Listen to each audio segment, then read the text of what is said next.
Welcome back. There has been a global shift towards more renewable forms of energy with the goal of reducing pollution and creating a better future for generations to come. With us this morning to share more about this shift taking place in the energy sector is the president of the National Gas Company of Trinidad and Tobago, Mark Loquan. Mark also serves on the boards of Atlantic LNG, Phoenix Park Gas Processors Limited, and the Energy Chamber of Trinidad and Tobago. Welcome and good morning to AM Prime, Mark. Good morning, everyone, and thank you for having me. Now, to start with, one of the things that we would have seen in terms of headlines recently, which would have been a couple months ago, was that NGC's announcing of a profit of $437 million for the 6 months ended June 30th. And this was a 292% increase compared with the same period for last year, where there was a $228 million loss. What are some of the factors that accounted for that profitability in comparison to what we would have seen the year prior? Well, I think there's the big difference there is, of course, the pricing of the petchem products, because if you recall, when COVID came along in 2020, there was quite a tremendous impact globally, whereby a lot of the areas where the products such as ammonia and methanol, where they would normally go into, a lot of that industrial demand closed off. And that impacted plants all over the world. And of course, Trinidad was not immune from that. You would have seen prices at the low points of around $160 per ton in ammonia and methanol. I think if you look at the pricing today, you see ammonia is closer to the 580, and you see methanol just under 400, or between 350 and 400. So you see that the prices have rebounded tremendously. Yes. So I think that is one of the big impacts, obviously, and then of course with the vaccination and the way how the economies are opening, that demand is also rebounding as well. Gotcha. So those are some of the big areas, I would say. Now, one of the things that is evident when we look at the international scene and even here in Trinidad and Tobago, the push for cleaner forms of energy, renewables and so forth. But when we think about this country moving in the direction of renewables, but at the same time we're seeing the National Gas Company clocking a profit as large as $437 million for the first 6 months, it makes you wonder, the average person, whether or not we would be willing to kind of abandon what seems to be known to us, what seems to in many cases be working for us, into some uncharted territories. Is there a case, is there an argument for maintaining, I guess, the status quo as is beyond profitability?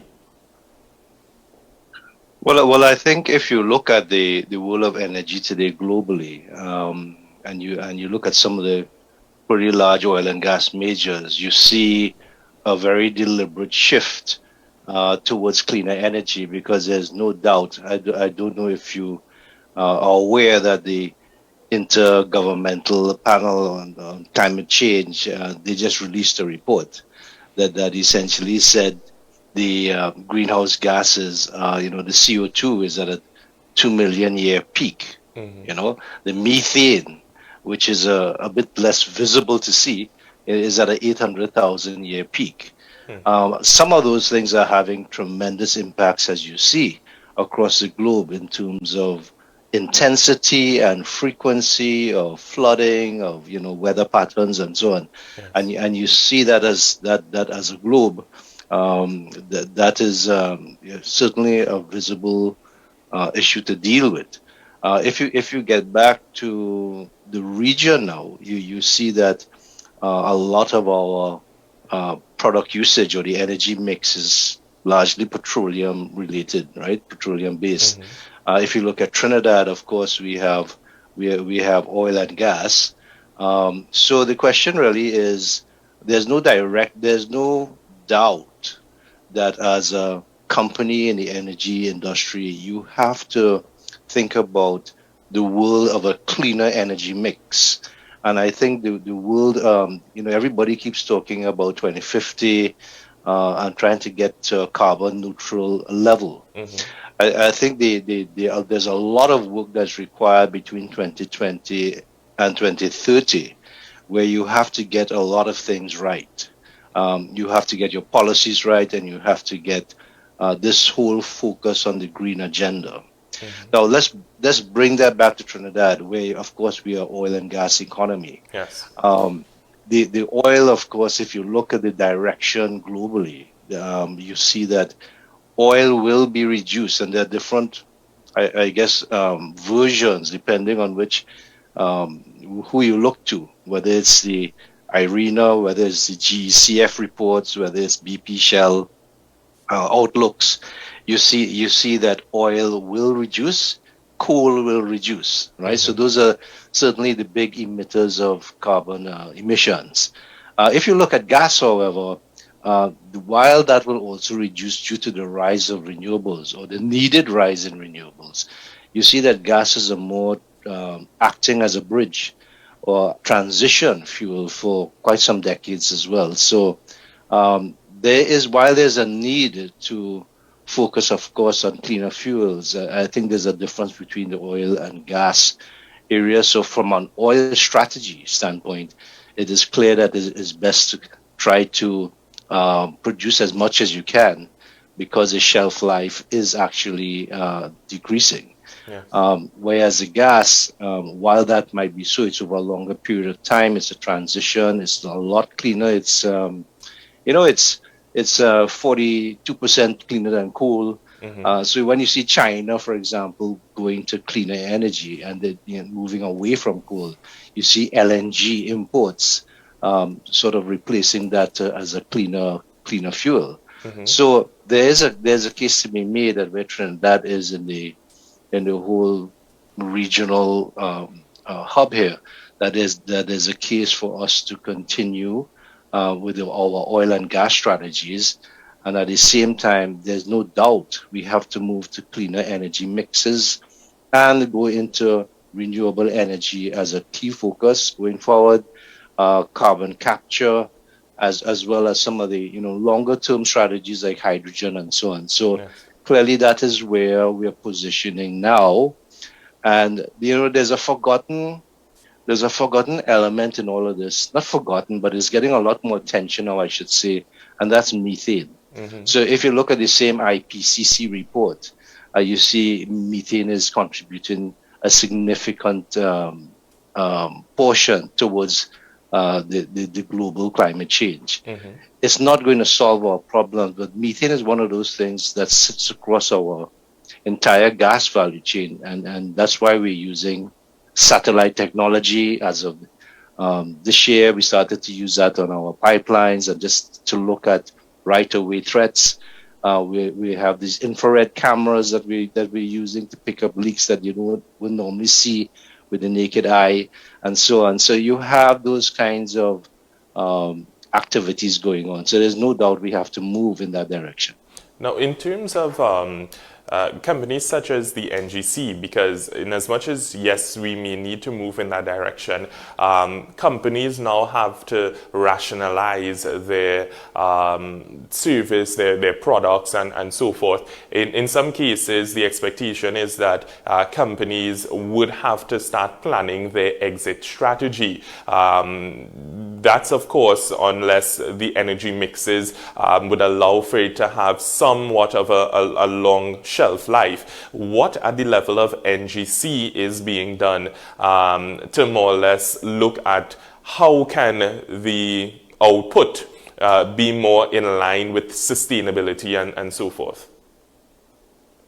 Well, there's a whole industry that I think we call it an ecosystem. You already have a lot of gas-based industry that is thinking about and doing very active projects. So, for example, if you look at the outputs that we have, of course, we are sit across the the natural gas chain in upstream, midstream, downstream. Mhm. In the case of upstream, we see the majors are still very focused on gas as a transition, while of course they're focusing on the new alternative fuels, so to speak.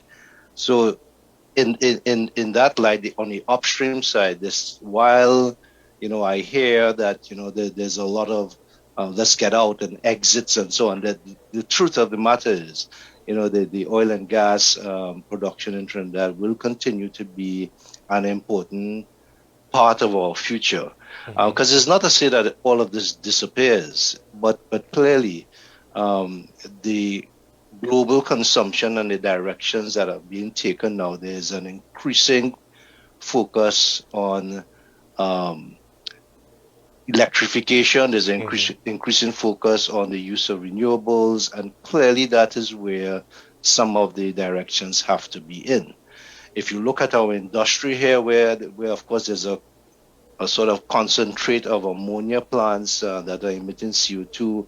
Obviously, the work that's going on now by the ministry and others in terms of looking at carbon capture and EOR and things like that becomes an important part of our business. Mhm. This is not going to be a 1 year journey, 2 year journey. So there's no while there's urgency in the climate change, I would say you have to have a very deliberate approach to this. It can't be that we continued in a siloed manner.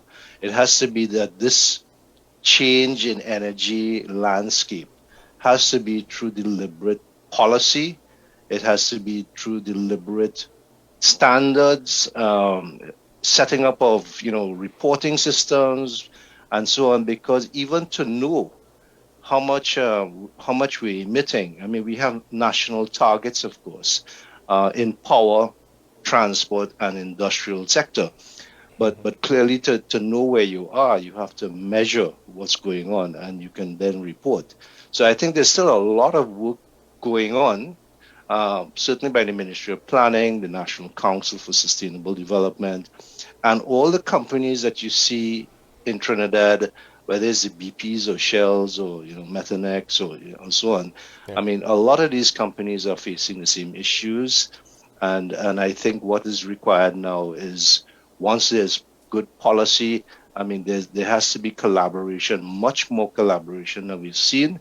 There has to be greater research and development going on with the universities and building our ecosystem, because we will need to study things, and we will Mhm. need to see what it means for Trinidad and Tobago. So it's important that we start connecting all these areas. Um, and I must say, there's a lot of work going on in all those areas. I think the issue is how we connect them, Yes. and how we actually drive the whole change going forward. Other than that, we also sit in the Caribbean, and as I just mentioned, there's a need for also impacting the energy mix, in the Caribbean. Mhm. We have LNG here in Trinidad, and of course that is also playing a role in the regional and global landscape. So Yes. I think there's not while we talk about exit, I think it's more a deliberate um, policy and roadmap in terms of changing your energy mix. Gotcha. And that is what is important. And every country is unique. Mhm. And we have to take what we have and transform to the medium and long term strategies of cleaner energy. Understood. Now, we would have seen recently the intention of BHP and Woodside to engage in that merger. That activity, that merger, that intention, what kind of message do you think that this sends to the industry, that ecosystem that you speak of, and of course to energy industry leaders such as yourself, who are, I would say, deeply entrenched in the knowings of the knowing how of how this sector works and so forth? What is the message that is being sent and received? Well, I think if you look at BHP is essentially a mining company. If you look at its global nicks. It's really in iron ore, and so on. Trinidad is an outpost in the oil and gas. So in terms of fit, there have been, of course, rumors for some time that maybe one day this will happen. If you look at Woodside is of course largely concentrated in LNG and gas and oil as well. So it seems to be a better fit in terms of Woodside and BHP. But of course, there's a process that takes its course between now and the second quarter of next year, where when these sorts of big transactions happen, everyone has to do their due diligence, so to speak, and see what happens. If you look at Woodside's clean strategy, I mean, you would see that they're focusing also on carbon capture and hydrogen and green ammonia and some of those things that we are looking here as well. So from a messaging standpoint, maybe it's a bit too early to say until the process is completed by second quarter next year. Yes. But from a sort of a greening approach, Woodside also has some clear strategies around that. So, which is, of course, I think complementary to some of the things that we need to look at. Indeed. Mark, we're going to take a break, and when we come back, I want to dive into the Carrie Green website that NGC would have recently launched so that we can actually start seeing the practicality of our direction heading toward greening of the economy and so forth. So we're going to take that break, and we'll be right back.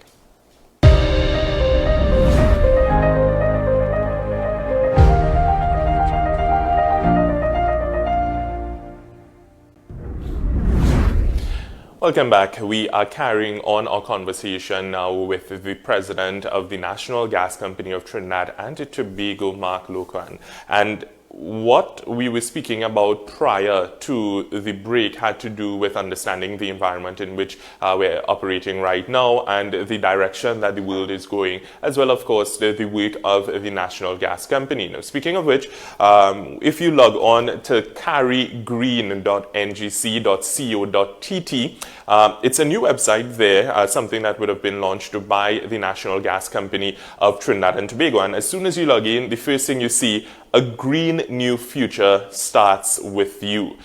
Mark, tell us the thinking behind the website and what's its functionality. What can users expect to get out of this new experience here?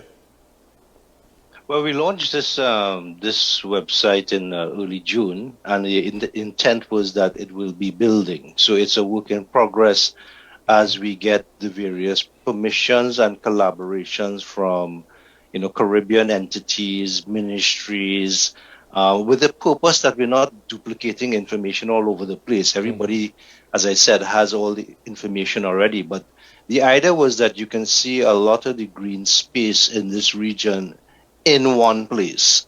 And I think if you had to do research in any Caribbean island and so on, in terms of their renewable, power and so on, how they're supplying it and funding and what projects are happening. Of course, you could go to Google and you could try and find information there. But I think the idea now is to bring information to the point where Joe Public or a student in the universities or investors or people in the government or people in NGC who would like to take this whole agenda in this space, in this region, forward.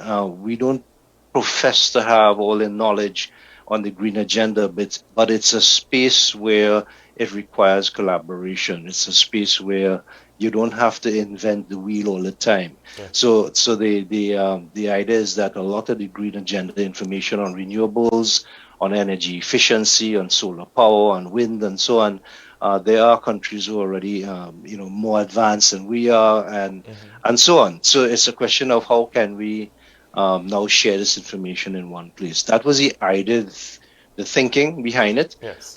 So it's still being built out, but I think this will be a great resource for anyone in the Caribbean and outside. And when we look on the website, it says that it's a portal that provides information on available opportunities, financing, planning, energy markets, and technology developments within the clean energy space for the Caribbean region. Now, one of the things that you were saying, and I guess will probably be my last question because of time, but NGC over the years, we've witnessed great investments on its corporate social responsibility, as we see in NGC in Sandfest at the University of the West Indies and so forth. But you speak of research. Do you think that we in Trinidad and Tobago are providing as much research on the sector, the energy sector, and other things necessary for us to move forward? Because when we think about universities around the world, we see a lot more research coming out of these universities. So I was wondering, in terms of NGC's position, are we seeing enough research coming out of Trinidad and Tobago? Well, I mean, the answer to that is no, because if you look at the innovation index that is put out, I mean, we are pretty low down on the list. So it's a question of, and that's because when they measure those things, it's also a reflection of how you're using technology, how you're innovating, how you're producing papers, the research and development that's going on, Yes. and that's clearly on the low side. If you look though at the level of world-class companies we have in Trinidad on the upstream, midstream, and downstream side, I think it's also we can get this ecosystem, certainly in the green space, to improve, because I think there's a lot of global R&D going on in these companies all over the world. And it's a question of how we bring this for Trinidad and Tobago and integrate with the universities and students. I think we need to step up and we need to change the way how we're working. And I think this sort of separate approaches, certainly on the green agenda, I would like to see that there's a lot more collaboration in that space and a lot more research and development. Nice. Well, Mark, I really appreciate that, because I know that the information, so it's about capacity building in Trinidad and Tobago. We need to be to some level sustainable in terms of our R&D, but of course we have the outside influence which kind of shapes even how we pursue certain research and development initiatives. But let me just say thank you so much for coming onto the show this morning and sharing insights, especially in terms of NGC's green agenda that it's pursuing, and what is coming out of that. So I really appreciate it. Thank you very much, and thanks for having me. Nice. And that was Mark Loquan, the president of the National Gas Company of Trinidad and Tobago.